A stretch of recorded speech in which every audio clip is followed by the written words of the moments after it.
Hello' everyone, কি খবৰ? আশা কৰোঁ সকলো ভালে আছে। আজি বহুদিনৰ মূৰত মিনি ব্লগ এটা বনাওঁ বুলি মোবাইলটো হাতত লৈছোঁ। মোৰ C-section হৈ যোৱা আজি 2 মাহেই পাৰ হ'ল। 2 মাহ হৈ যোৱাৰ পিছত আচলতে ছোৱালী জন্ম হোৱাৰ পিছত প্ৰথমটো মিনি ব্লগ। এয়া ৰাতিপুৱা উঠিয়ে মই প্ৰথমে ছোৱালীৰ কাপোৰখিনি তিয়াই লৈছোঁ। আজিকালি ৰাতিপুৱাটো আৰম্ভণি অলপ বেলেগ ধৰণে হয়। আচলতে একোৱেই টাইম টেবুল মতে নহয়। খোৱা শোৱা একোৱেই টাইম টেবুল একো নিমিলাই হৈছে আচলতে।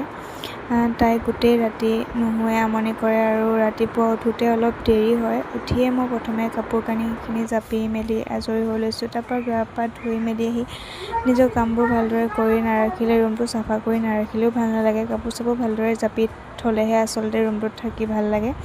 এইফালে মাজে মাজে তাইক আকৌ খুৱাবও লাগে, নিজৰ কামখিনিও কৰাব লাগে। আকৌ মালিচ দিবলৈ ওচৰৰ আণ্টি এগৰাকী আহিছিলে, তাইক গা পা ধুৱাই মেলি আকৌ অলপ খুৱাই দিছোঁ। আজি মিনি ব্লগটো ইমানেই। আজিলৈ বাই।